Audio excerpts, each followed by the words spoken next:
Is this thing on? Welcome back to Big Mouth and fancy seeing you here in Jew. I very welcome my friends and especially my enemies. Come in, sit down, no touching. I don't do the touching. Are you feeling charitable? Then smash the subscribe button and the like button, and please do follow me on Twitter at Movies TV Mad, and welcome to Saturday's edition of the DC Multiverse Daily.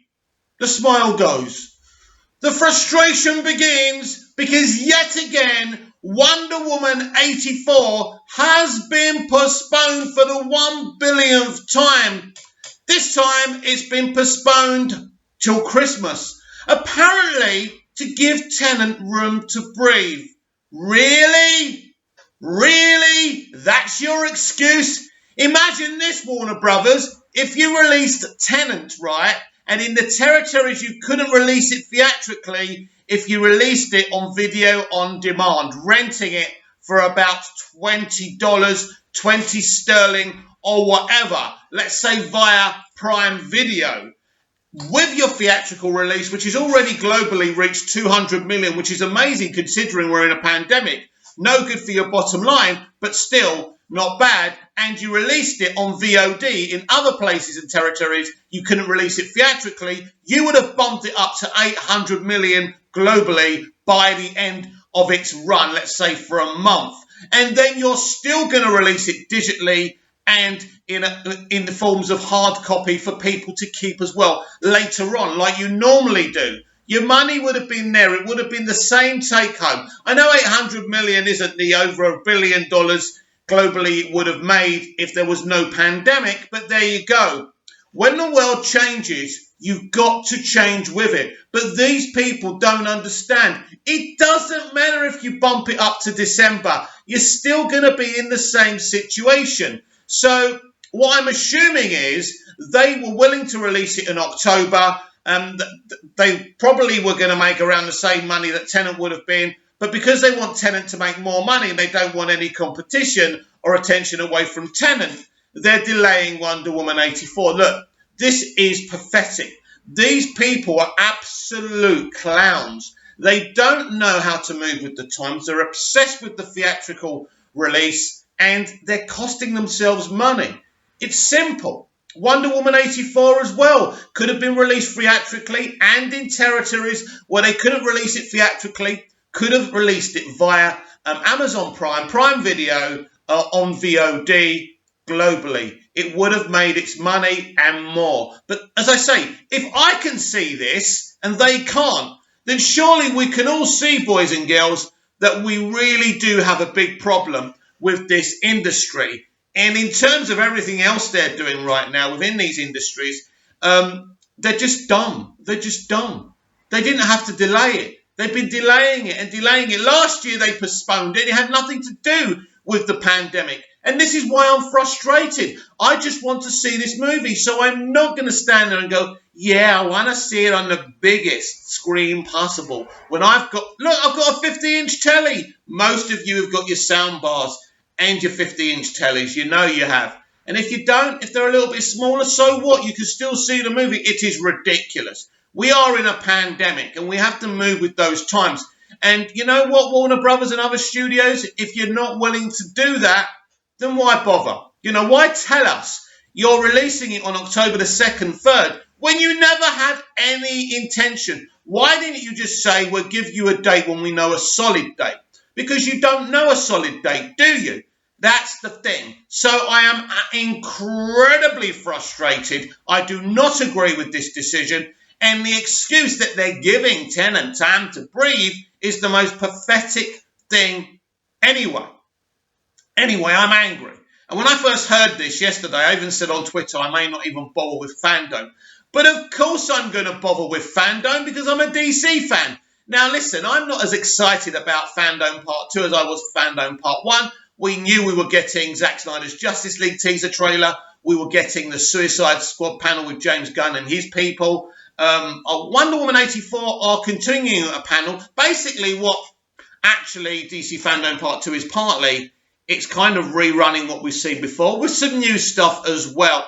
There's also some Superman panels. I don't see anything on Henry Cavill. Now, I said to you earlier on in the week, we probably would get those movie announcements that we didn't get in Fandom Part 1. I don't know now. I don't know what we're going to get. It just does seem like more of a, you can choose this and you can choose that.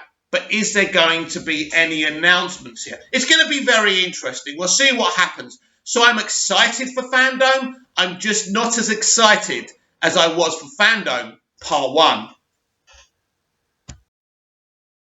Our very own Kiersey Clements, who plays Iris West in Zack Snyder's Justice League, and hopefully will come back to play Iris again in Andy Muschietti Flashpoint movie, has hashtagged I stand with Ray Fisher on Instagram. Go and follow her. That's really good of her. It just embarrasses the rest of the Justice League cast, Gal Gadot, Ben Affleck, Ezra Miller, Henry Cavill, who are not hashtagging this. They're part of it. They were treated terribly. If anyone was treated badly, it was Henry Cavill. Look what Whedon done to his face, and I'm just surprised.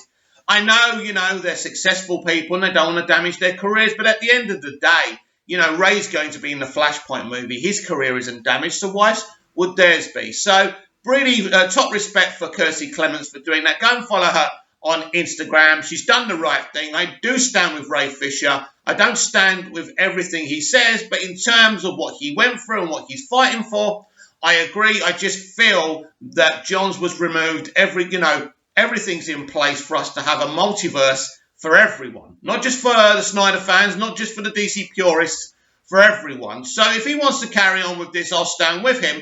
But kind of personally, I think it's time to draw a line under it. Right, let's talk about Black Adam, because according to Screen Rant, DC doesn't know how Black Adam connects to the DCEU yet. Well, that's a bit awkward because early next year, they're going to start filming this film anyway. Let's see what they had to say. Dwayne Johnson's Black Adam movie will exist in the same universe, as Shazam, but how else the film connects to the DCEU is still being decided. If this is a bit like Ray and Daisy not knowing if she's no one, if she's Palpatine's granddaughter, if she's Obi-Wan's granddaughter or daughter or whatever. It sounds very familiar, doesn't it? Why don't you know? Anyway, let's give it a read. Warner Brothers and DC are still figuring out how Black Adam will connect to the rest of the DC Extended Universe. Dwayne Johnson originally joined DC to play Black Adam as the villain in Shazam, but he was not included in the 2019 film. While the movie did include some setup for Black Adam, it won't be until his solo film that Johnson's debut as the anti-hero happens. For now, Black Adam is scheduled to hit the big screen at the end of 2021. Production on Black Adam might not begin for a while due to coronavirus-related delays, but that hasn't stopped details on the movie from surfacing. The film will see the Justice Society of America join the DCEU alongside Black Adam, with Atom Smasher, Hawkman, Dr. Fate and Cyclone confirmed as members of the team. It has yet to be revealed how or if Black Adam will connect to Shazam or help set up the sequel Shazam Fury of the Gods, but apparently those details are still being worked out. Of course it's going to be connected, of course. In a recent interview with Variety, Johnson's longtime producing partner and Black Adam producer Hiram Garcia discussed how the film will connect to DC's shared universe. Garcia and Johnson were producers on Shazam, so Black Adam won't exactly be their first time working on a DCEU project, and likely won't be the last either. He confirmed that Black Adam and Shazam exist in the same universe, but teased that they're still discussing how to connect the upcoming film to other DCEU projects and characters.